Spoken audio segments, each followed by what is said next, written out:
के आह्वान पर मैं पैंट शर्ट छोड़ा, धोती कुर्ता अपनाया, कुछ छोड़ा नहीं इसको। और आज अगर ये कहूं कि जब जब मैं किसी प्रदेश में गया, उत्तर प्रदेश में सरकारें बनी, गुजरात में जब माननीय श्रीमान नरेंद्र मोदी जी मुख्यमंत्री थे तो मैं गया और डिस्कशन हुआ, मैं आयुर्वेद की चर्चा करता था। आप लोगों का ध्यान आकृष्ट करा, श्रीमान नरेंद्र मोदी जी पहले व्यक्ति थे जिन्होंने गुजरात में अलग से आयुर्वेद मंत्रालय बनाया और उसका मिनिस्टर बनाया। उस भूमिका में भी नहीं ज्यादा थोड़ा हम लोग, हमारी भूमिका थी। पुनः उसको और आगे जब हम लोग बढ़ाए तो महाराष्ट्र में भी बना, सामंत जी बने, राजस्थान में हमारी सरकार थी, श्रीमती वसुंधरा राजे ने भी आयुर्वेद का अलग विभाग बनाया। और आज मैं कह सकता हम सबका उसमें प्रयास है, क्योंकि ध्यान आकृष्ट कराने की बात थी। आज भारत सरकार भी अलग से आयुष मंत्रालय बनाया, छोटी बात नहीं। आपको तो उनके समानता पर ले खड़ा कर दिया।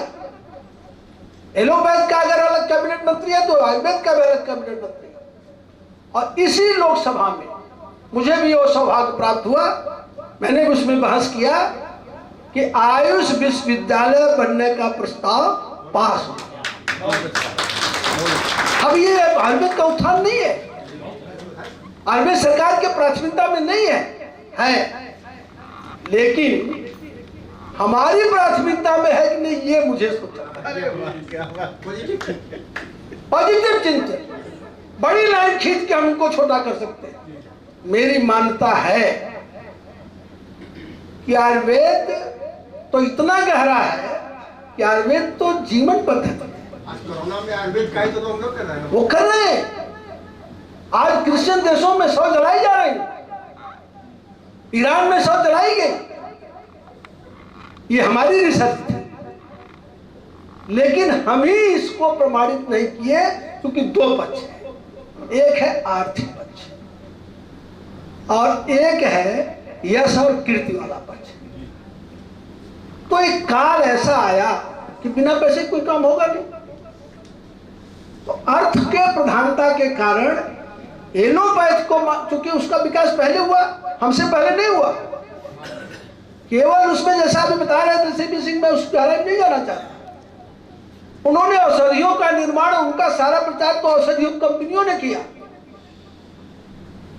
ये दवा है, सुई लगा दो, ये दवा लगा दो, तो है भी तत्कालिक लाभ और दीर्घकालिक लाभ। हम दीर्घकालिक लाभ देने वाले थे, जड़ से रोगों को निकालने वाले थे, लेकिन हमारा भी आग्रह उस पर कम हुआ, हम भी वही सुई कैप्सूल लेके दौड़ने लगे। ये हमारी चाहे कमजोरी मानिए या परिस्थिति मानिए, लेकिन आज मैं कह सकता हूं कि आज विश्व का ध्यान आयुर्वेद की तरफ आया है। और क्यों? योग भी बात का कोई ऐसा वृक्ष है, कोई ऐसी पौधे हैं जिसमें दवा नहीं जिसकी होती हो। मैं एक कहानी बताऊं, घटना है। आप सब लोग मार्क टूली का नाम सुने होंगे, तो बीबीसी का था, वो हमारा मित्र था। मित्र मतलब महामंत्री थे, तो न्यूज लेने, न्यूज बात करने आते थे। तो उनका वो बीमार पड़े, इसी लखनऊ में पड़े, और उनको डेंगू वगैरह कुछ ऐसा हुआ, बुखार वगैरह, तो यहाँ पीजीआई में भर्ती थे। और 7 दिन हो गया था, मैं भी देखने गया। उसने, जैसे वो क्रिएटिव तो था ही, तो उसने कहा कि डॉक्टर त्रिपाठी जी, मुझे आके यहाँ ज्ञान हुआ कि भारत की चिकित्सा पद्धति तो घर घर में है। मुझे जो भी देखने आया उसने एक औषधि बता दी कि ये खा लो, पपीता का पत्ता ले लो, ये ले लो, एक ने एक औषध बता के गया। तो आपका तो ये जो चिकित्सा पद्धति है ये घर घर में है। अब सोचिए कि हमारे पूर्वज कितने श्रेष्ठ थे, जिन्होंने इस पद्धति को विकसित किया, प्रचारित किया और घर घर तक पहुंचा दिया, और हम तो इसके आगे में नहीं कहूंगा। मैं स्वयं का एक उदाहरण देता हूं। मैं तो 3 बातें कहना चाहता हूं। आयुर्वेद में आहार विहार, खाली आहार विहार को हम ठीक कर लें तो अस्वस्थ होंगे क्या? तीनों समासम हो जाएंगे। आयुर्वेद में ऋतुचर्या, ऋतु के अनुसार भोजन, ऋतु के अनुसार से मैं ज्यादा नहीं कर पाता, लेकिन शिक्षा काल में जो कुछ मैंने ग्रहण किया, जैसा मैंने कहा कि हमने भेष अपनाया, फिर हमने आहार को भी थोड़ा अपनाया, और आज मैं ये कह सकता हूं कि मैं 69 वर्ष पूरा कर लिया, 70 चल रहा है, न मुझे शुगर है, न मुझे ब्लड प्रेशर है, न कोई ऐसा रोग है, और कभी हॉस्पिटल में 2 दिन नहीं लेटा गया। बहुत अच्छा, क्या बात है। एमएलसी रहा, एमपी हूं, कभी चिकित्सा का लाभ उनके नहीं दिया। यही आयुर्वेद की देन है सर। और इसका कारण थोड़ा सा आहार विहार मैंने ठीक किया, वही आयुर्वेद है सर। पूरा नहीं। अभी मेरे सोने का क्रम नहीं ठीक है, रात को देर तक जगना पड़ता है, लेकिन मैंने भोजन पर नियंत्रण, ऋतुओं के अनुसार थोड़ा प्रायोरिटी उसको देता हूं, वही फल खाता हूं जो उस ऋतु का फल है। और हमारे भी जो समकक्षी हैं उनको ईर्षा होती है, साहब अभी भी आप इतनी अवस्था में आपको दर्द नहीं होती, आप 8 घंटे बैठ जाते हो, आप चलते रहते हो। तो ये आयुर्वेद है, मैं उन लोगों से कहता हूं ये आयुर्वेद है। अभी मैं गया था विदेश, मुझे पार्टी ने अवसर दिया, प्रधानमंत्री ने, 3 सदस्य हमारे साथ गए थे, एक मैं था, एक हमारे बसंतलाल पंडा थे, और एक बंगाल की महिला थी। राष्ट्रपति महोदय के साथ प्रतिनिधिमंडल गया था, 10 दिन की यात्रा थी हमारी। मुझे आश्चर्य हुआ, तीनों देशों में हम लोगों के कई प्रकार के कार्यक्रम थे, उसमें एक कार्यक्रम यह भी था कि तीनों देश के किसी न किसी विश्वविद्यालय में महामहिम राष्ट्रपति का भाषण हुआ, हम लोग भी बैठाए जाते थे, तो परिचय होता था। तो मैंने अपने परिचय में यह दिया था कि आयुर्वेदिक चिकित्सक ऐसे में, तो मुझको घेर लेते थे सब प्रोफेसर, कई सवाल करते थे, गिलों के बारे में पूछते थे, तुलसी के बारे में पूछते थे। हमने कहा इससे भी आगे जाओ तो हमारे वहां जो विष आपको वहां कहा जाता है उसकी भी औषध है, धतूरे की भी है, मदार की भी है, और बड़ी जिज्ञासा थी लोगों, और जोक करते हुए तो मैंने फील्ड में पाया लोगों को, सवेरे वहां के लोग जोक करते हुए। तो लोगों की, अर्थात कहने का मतलब विश्व की रुचि इस समय आयुर्वेद में बढ़ी, और यही कारण है बड़ी बड़ी कंपनियां भी अब उस दिशा में उसका आधुनिकीकरण करके उसकी औषधियां भी कैप्सूल में, मानेंगे कि हमारे हिमालय ने उसमें बहुत काम किया, बड़ा सहयोग दिया। तो हमें अपनी उस श्रेष्ठता का वर्णन करना चाहिए, जीवन में जीने की आदत डालना चाहिए, और दृढ़ता से हमारी पद्धति श्रेष्ठ है, पुरातन है। कारण क्या रहा, लंबे समय तक हम गुलाम रहे। भारत एक ऐसा देश है जिसे मंगोलों ने, हिरणों ने, मुगलों ने, अंग्रेजों ने, सब ने शासन किया। तो गुलाम जो होता है उसकी अच्छी बात की चर्चा कोई करता नहीं, वो अपनी बात थोपता है, ये शासक का नेचर होता है। तो इसलिए आयुर्वेद भी दबा, हमारी संस्कृति भी दबी, हमारी सभ्यता भी दबी। लेकिन आज भारत विश्व में सारी पार्टी ही भारतीय पद्धति की पार्टी रही, सांस्कृतिक राष्ट्रवाद की पार्टी रही। जब हम शासन में आए, चाहे प्रांतों में आए, जैसा मैंने कहा, तो भी अपनी पद्धतियों को धीरे धीरे विकसित किए। अचानक करते तो झगड़ा हो जाता है, आंदोलन खड़ा हो जाता है, लोग सुविधा भोग लिए, अर्थ प्रधान समाज है। लेकिन आज हम कह सकते हैं कि आज हम लोगों के प्रयास से ही आज आयुर्वेद भी ऐसे बराबरी पर आके खड़ा। विभिन्न प्रांतों में इसके मंत्रालय बन रहे हैं, विश्वविद्यालय बन रहा है। जरूरत है हमें स्वयं को भी प्रेरणा लेने की, नई पीढ़ी को प्रेरणा देकर के उधर लोगों का रुचि बढ़े, लोग उसमें रुचि लें, उसमें अध्ययन करें और जीवन पद्धति में उसको अपनाएं, तो शायद स्वस्थ भी रहेगी। आज खुली बात की बात की जा रही, हमारे वहां तो आज कहा जा रहा है पीपल लगाइए, तुलसी लगाइए, हमारे यहाँ एक पद्धति में थी। और इससे भी बड़ी बात अभी आपने कहा कर नमस्कार, माना लोगों ने कि श्रेष्ठ है। मुर्दा को जला देना चाहिए, ये भी लोग मान रहे हैं, धार्मिक कारणों से भले नहीं कर सके। और अभी जो ये कोरोना जैसा महामारी जो आई है, अभी इसकी कोई बहुत वैक्सीन नहीं खोजी गई, लेकिन बताया जा रहा है कि गिलोय का उपयोग करिए, तुलसी का उपयोग करिए, तो सब तो आयुर्वेद मान रहे हैं। इसलिए हमें बिल्कुल न निराश होना चाहिए, न स्वयं की इन्फीरियरिटी कॉम्प्लेक्स होना चाहिए। हम सुपीरियर थे, सुपीरियर हैं, आगे और सुपीरियर रहेंगे, इस भाव से हमको काम करना है। स्वाभाविक है, अभी हमारे भाई ने कहा, बहुत अच्छी बात कहा, लेकिन कौन बात कहाँ करनी वो ध्यान रखना चाहिए। ठीक बात कहा। अभी जो बड़े बड़े पद हैं सरकारी शासन में, वहां कौन लोग बैठे हैं?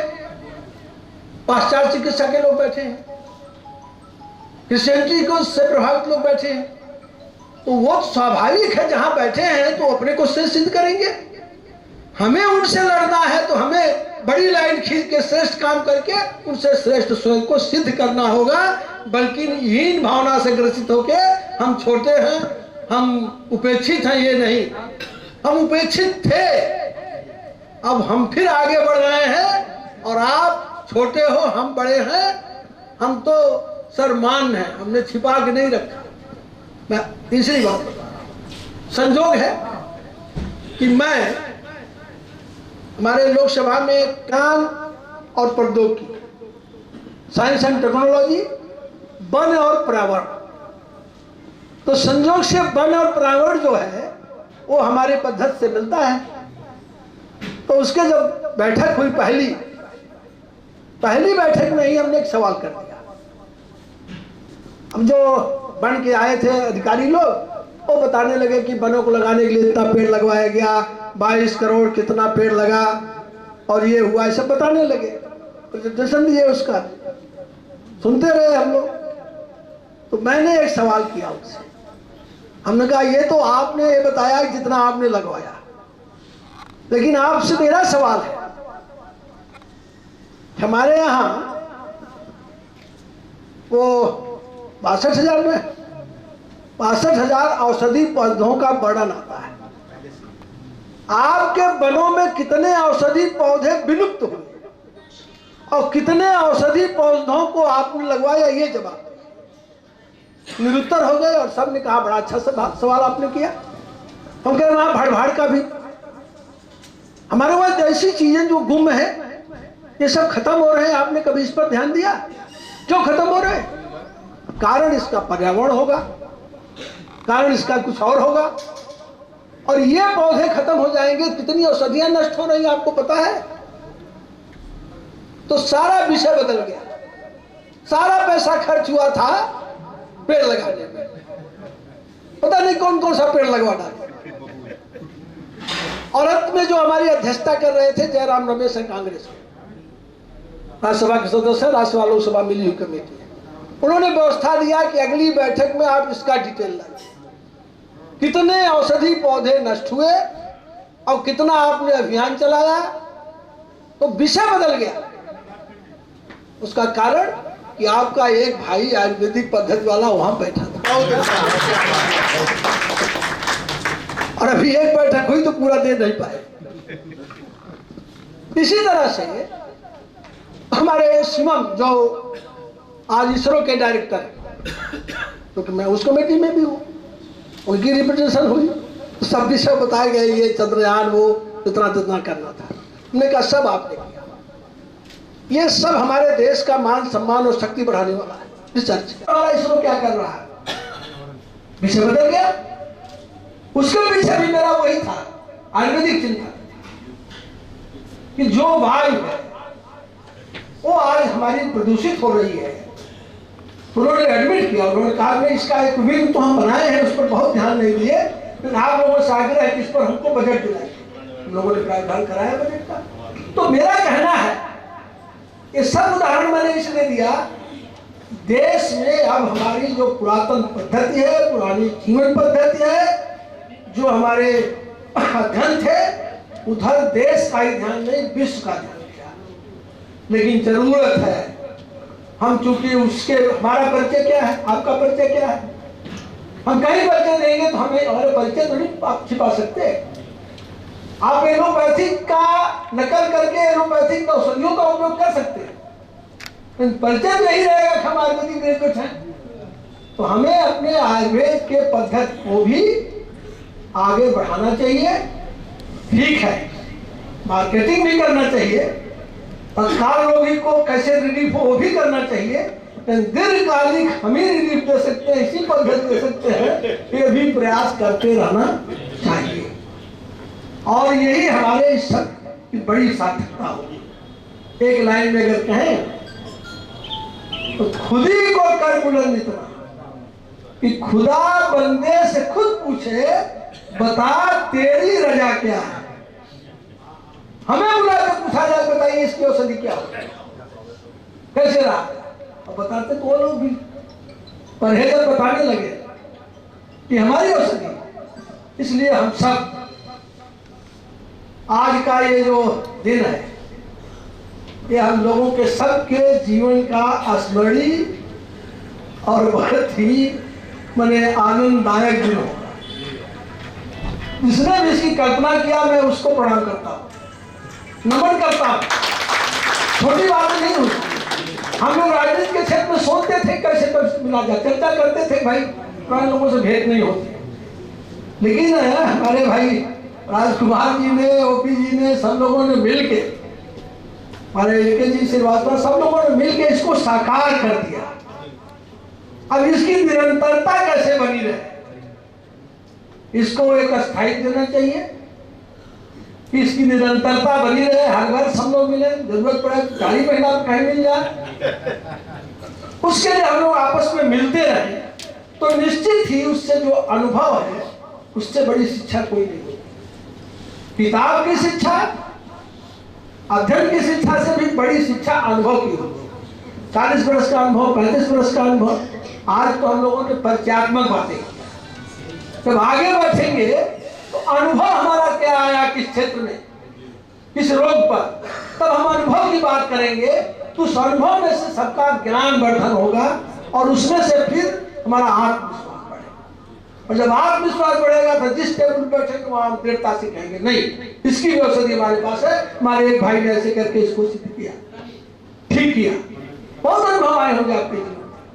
तो आगे जब हम लोग बैठे थोड़ा और समय लेके बैठे, अनुभव की बातें करें, फिर छोटे छोटे ग्रुप में बहुत सारे लोगों के इस औषधि जीवन में, प्रैक्टिस के लाइफ में स्पेशलिस्ट हो गए होंगे किसी न किसी बीमारी के। अभी एक भाई ने काम फेतुला की सिखा करते हैं, ऐसे कोई लीवर का करता होगा, कोई गठिया का करता होगा। तो बहुत सा जो आपको वो प्राप्त हो गया है अनुभव कारण, सिद्धता हो गई है, उसको भी हम शेयर करें।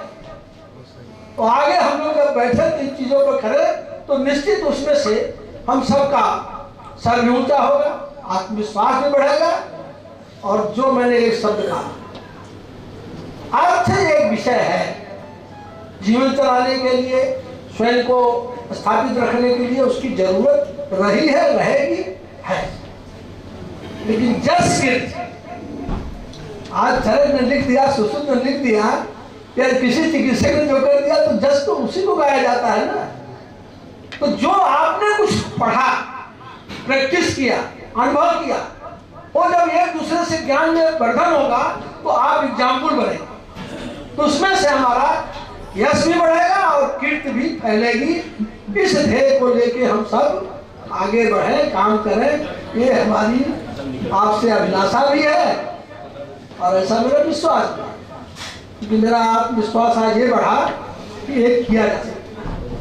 जितने लोग आए सोचिए, भाव से आए, लाभ हानि के लिए नहीं आए, स्वार्थ से नहीं आए।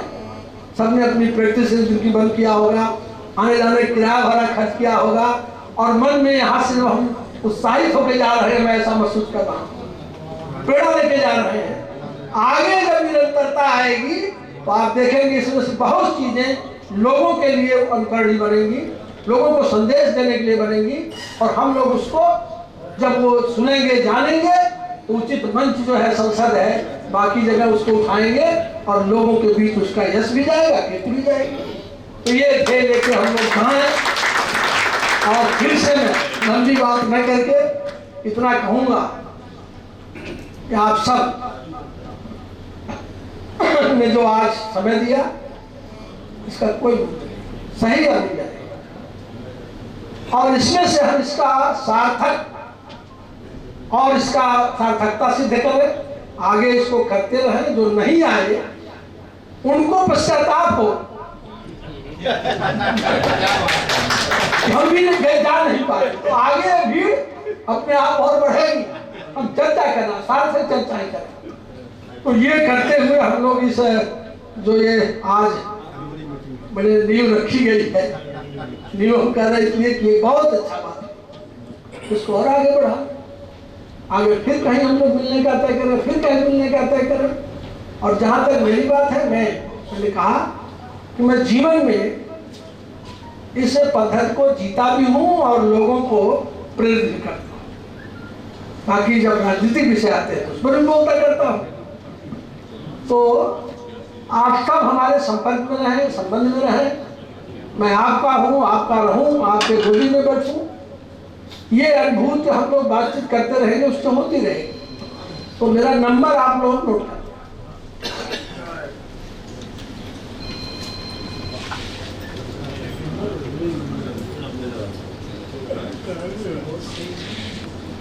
9415009251 ये मेरा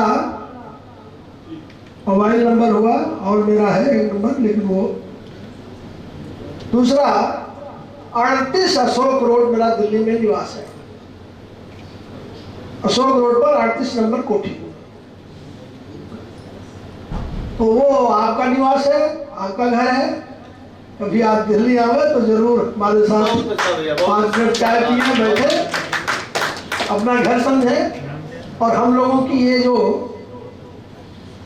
मिलन है, इसकी निरंतरता दस्ता में से जब घर आवे तो, नहीं तो जरा सा समय निकाले, फोन पर कभी बात कर लिए, उससे बनी रहे। ये हम सब लोग संकल्प लेके जाएं और इस आज के इस कार्यक्रम को हम लोग अपने जीवन में सार्थक बनाने, इसी अपेक्षा के साथ आप सबको, हमारे यहाँ सीनियर भी है और हमसे जूनियर लोग भी, सीनियरों को जैसा हम लोग तो प्रणाम पद्धति चलाते थे, उन सब लोगों को प्रणाम, और जो हमसे जूनियर है उन सबको हार्दिक स्नेह। और इसी के साथ मैं आप सबको नमन करता हूँ, अभिवादन करता हूँ। और आज के पुनः इस आयोजन के पीछे जिन जिन लोगों की भूमिका है, उन सबको नमन करता हूँ, प्रशंसा करता हूँ, और ये अपेक्षा करता हूँ कि और आगे ये चलती रहे। इसी के साथ मैं अपनी वाणी को विराम देता हूँ। धन्यवाद।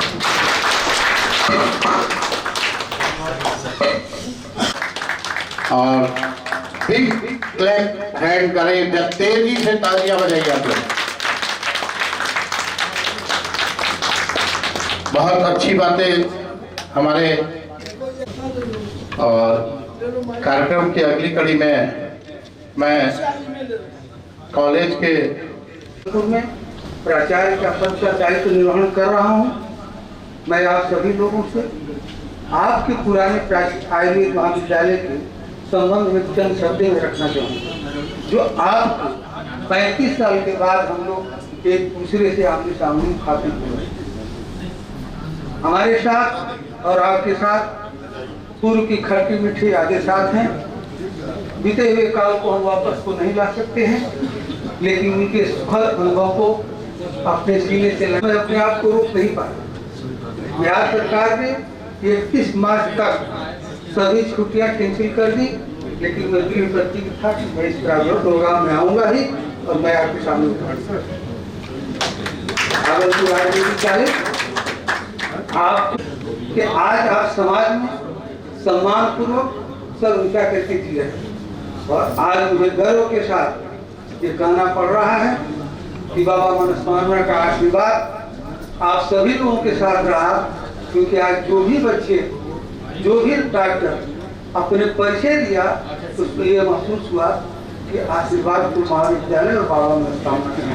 सभी लोग अपने जीवन में सफल, सक्षम और सामर्थ्यवान है। मैं आयुर्वेदिक कॉलेज पर चंद शब्द आपको बताना चाहूँगा। 35 साल के बाद आज हम शिक्षक के रूप में आपके सामने नहीं उपस्थित हैं। एक भागलपुर आयुर्वेदिक कॉलेज के संघर्षरत एक प्राचार्य आपके सामने उपस्थित है और मैं ये गर्व के साथ कह रहा हूँ कि उत्थान और पतन तो प्रकृति का नियम है और आज वही कहावत हमारे आयुर्वेद महाविद्यालय के साथ 2004 में आयुर्वेद महाविद्यालय में नामांकन करो इस शर्त के साथ भाग, लेकिन बिहार सरकार की योजनाएं, कुछ आयुर्वेद जगत की विसंगतियां और कुछ स्थानीय लोगों की उपेक्षा का शिकार आयुर्वेद महाविद्यालय आज इस कगार पर पहुंचा कि नामांकन प्रमुख। जब माननीय स्वास्थ्य मंत्री अश्विनी कुमार चौबे जी उस समय बिहार सरकार में स्वास्थ्य मंत्री कैबिनेट के रूप में हुआ करते थे, उस समय दुर्भाग्यवश एक अध्यादेश पारित हुआ, कैबिनेट डिसीजन हुआ कि बक्सर आयुर्वेदिक कॉलेज के साथ साथ दरभंगा और भागलपुर आयुर्वेदिक कॉलेज को सरकार सैद्धांतिक रूप से बंद करने का निर्णय लेती है। जब मुझे ये जानकारी मिली मैं हतप्रभ रहा। हमारे सांसद जी बैठे हैं, प्रक्रिया जानते हैं, ये कैसे हो सकता है। बक्सर आयुर्वेदिक कॉलेज की भविष्य का निर्णय हो रहा है और हमारा भविष्य उसमें कैसे जुटेगा। मैंने उनका पुरजोर विरोध किया, रिजल्ट 0। अंत में थक करके मुझे नाथनगर और भागलपुर के स्तर पर जन आंदोलन कराना पड़ा। मैं आपका ध्यान आकृष्ट करना चाहूँगा कि सरकारी सेवा में रहते हुए तैयारी के साथ आएंगे, पूरा सहयोग और आशीर्वाद मार्गदर्शन मेरा रहेगा। साथ उसके पहले हमारे मित्र सामने बैठे हैं, वो व्हाट्सएप पे आपको मिल जाएगी, डेट आपको तय करना। इससे अब बड़ी शक्ति क्या होता है, इसलिए आप लोग अगला 2021 हम लोगों को सर के यहीं पहुंचना है। निमंत्रण है और अब इस कार्य करेंगे श्रीवास्तव की वाइफ हूँ जो आप लोगों के बीच में है। ये और धन्यवाद भाभी जी। मैं कंचन शर्मा हूँ और डॉक्टर ओपी शर्मा भागलपुर से हूँ और डॉक्टर ओपी शर्मा जी की वाइफ हूँ। से हूँ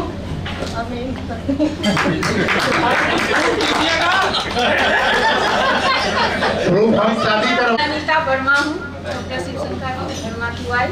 मैं कटिहार बिहार से आई हूँ। Thank you. मैं मालती ओझा इनकी वाइफ।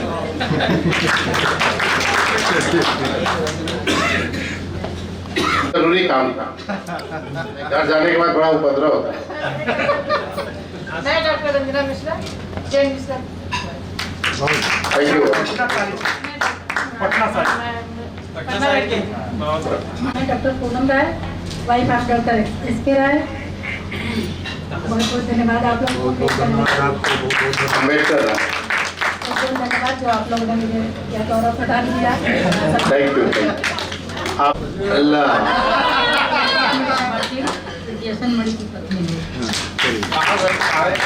एक लाइन कहना है कि दौर वह गया दिल के अरमा बिके, दौर वह गया दिल के अरमा बिके, हौसले बिक गई, हर खुशी बिक गई और आदमी वक्त के साथ ऐसा बिका चैन जाता रहा जिंदगी बिके। आइए बैठ छू के पढ़ा लीजिए। लीजिए आप। कहाँ से? एक चीज उसको मैं बताना मैं भूल गया। जैसे हमारे आदरणीय सांसद महोदय जी बताए कि हाई स्कूल में थे तभी आपकी शादी हो गई। मैं बताना भूल गया था, मैं 9th क्लास में था तभी मेरी शादी हो गई। ग्रेजुएट होते होते 4-5 तो निकल भी गया।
सब अपने में एक अलग स्थान बनाए रखते हैं और मस्ती से रह रहे हैं, कोई नहीं। वहाँ भी मस्ती की है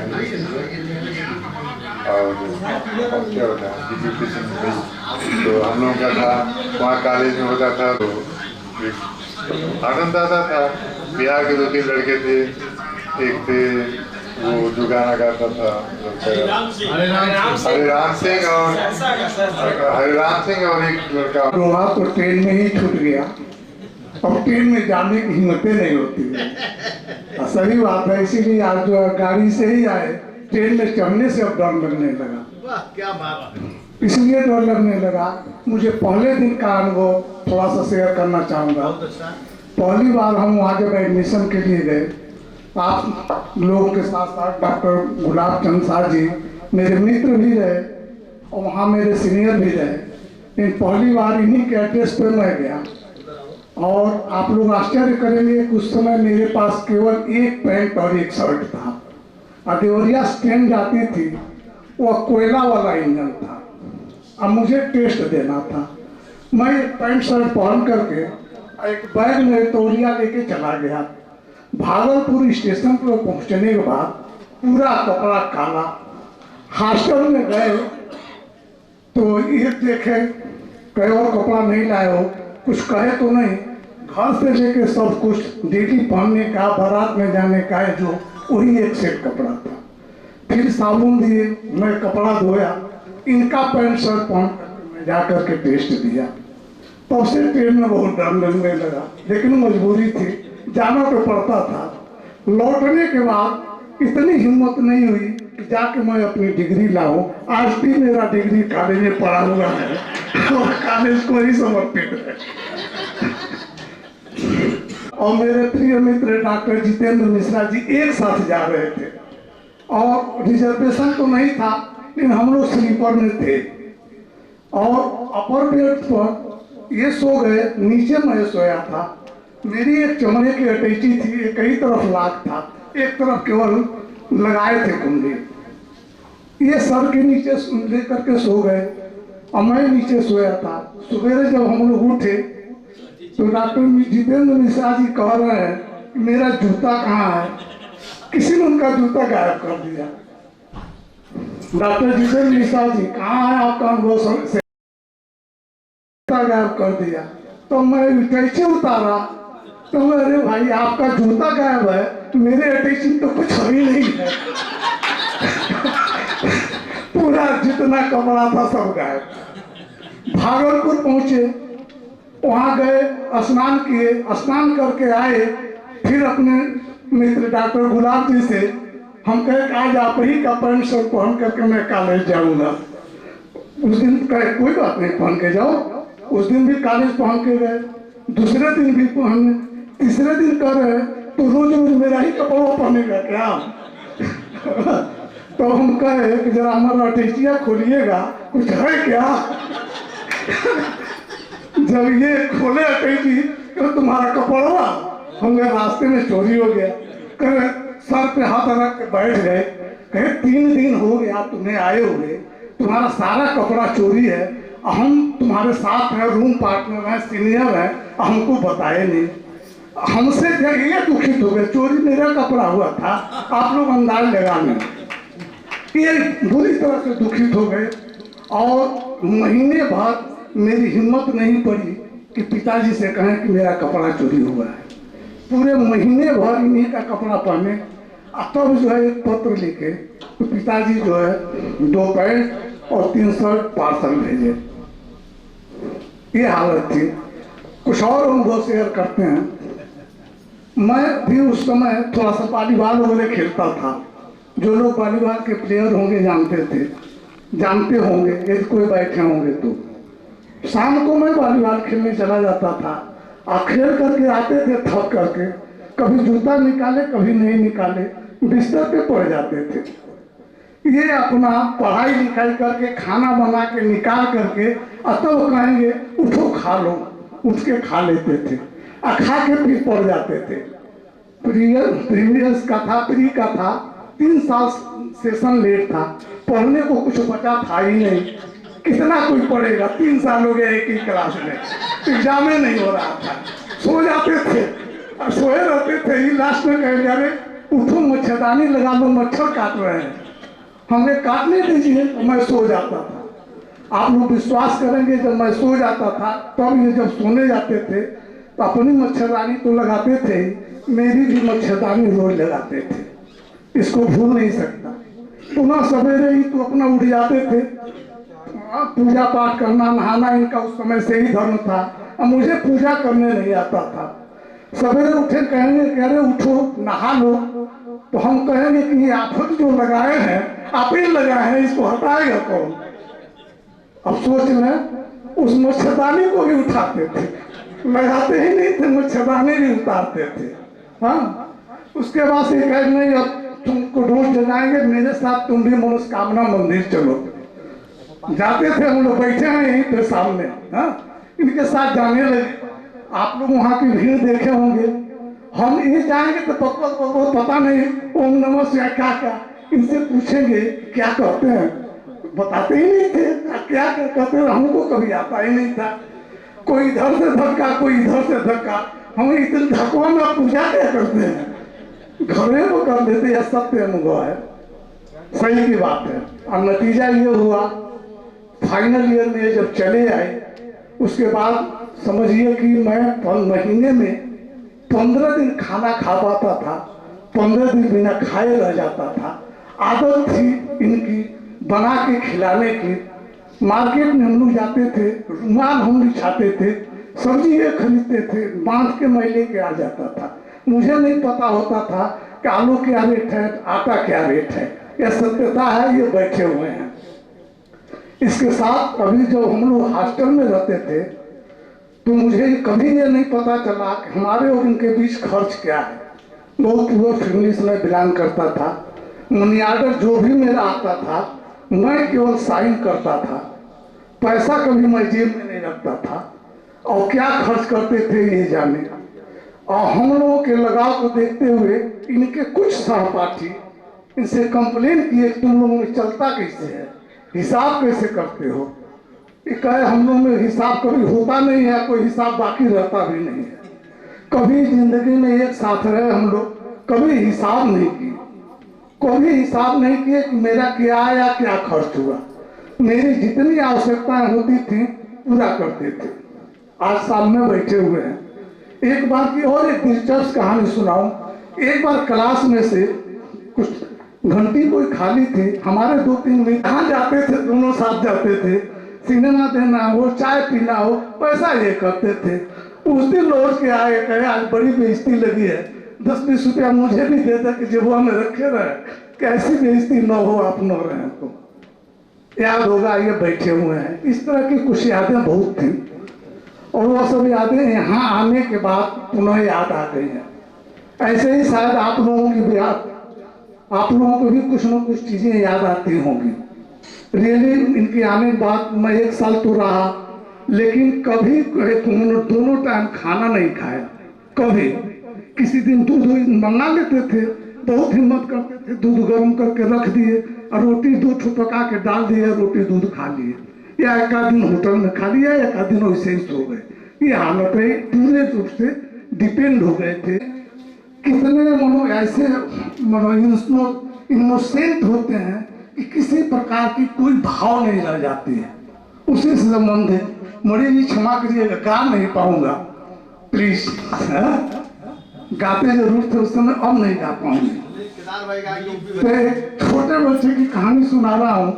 एक छोटा सा नन्हा सा बच्चा था, उसके पिताजी बड़े प्यार से पूछने लगे, बेटा ये बताओ तू शादी किससे करोगे।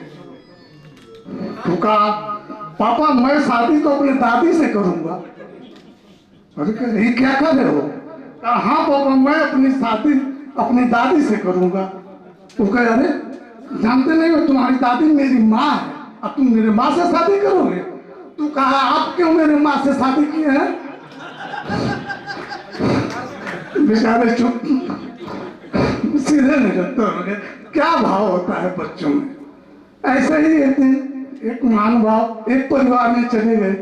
वहाँ 3-3, 4-4, 5-5, 6 छोटे छोटे बच्चे थे। छोटे बच्चे से दिन एक आदमी पूछा, अच्छा तुम लोग इतने हो घर में, सबसे छोटा बच्चा तुम्हारे घर में कौन है बताओ? तो जो सबसे छोटा बच्चा था वो कहा हमारे घर में हमारे पापा ही सबसे छोटे बच्चे हैं। तो कह रहे तुम्हारे पापा कैसे छोटे बच्चे हैं? कहा हाँ आज भी वो मेरे मम्मी के साथ ही सोते हैं। थैंक्स। डॉक्टर केदार में ही थे भीमकोटी छात्रावास में। माइक मुंह पर माइक। तो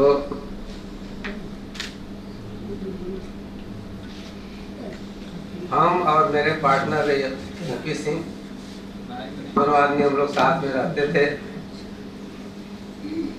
तो होता क्या था कि जैसे कोई चीज यहाँ से जैसे घर से हम लोग ले जाते थे तो उसमें जो होता था सूटकेस वगैरह होता था उसमें रख दिया जाता था कि भाई रहेगा तो ना धीरे धीरे अपना उसको हम लोग इस्तेमाल करेंगे, खाएंगे। उसमें हम लोगों के कुछ सीनियर भी थे, वो फरुखाबाद साइड के थे। होता क्या था कि जब हम लोग चले जाए पढ़ने लिखने तो अगर उनको पता चल जाता था कि कुछ इसमें सब ले आए हैं तो मेरे हम लोगों के एक्सपीरियंस में उसमें तो सब कुछ गायब हो जाता था। शर्मा जी और पाल जी हम लोगों के सीनियर थे, बड़ा मजा आता था। श्याम पाल इटावा के थे। हाँ, यही सब है। अरे दुल्हन सुनेको कर बगे कि भूलवा दो खाली।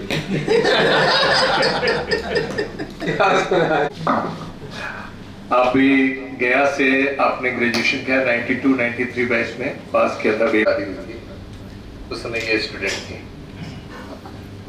तो ठीक चल हम अभी बात अभी हम जैसे अभी सबसे पहली प्रैक्टिस तो खाने बनाने की होती है। और हमारे राधेश्याम भैया हैं, टून भैया हैं, कि लोग हमारी ड्यूटी लगाए थे पहले सब्जी काटने की। तो सब्जी काटना बड़ा आसान लगता था, सब्जी काट लेते थे, उसका निश्चिंता से चौकी पे सो जाते थे, लोग खाना बना के देते थे। तो हमारे राधेश्याम भैया बैठे हुए हैं, इनको बड़ा बुरा लगता था कि मेहनत का काम हम लोग करते हैं, आटा सानते हैं, रोटी बनाते हैं, खाली सब्जी काट के जो है खा ले रहा है। तो फिर हमारी ड्यूटी इन्होंने लगाया था आटा सानने में।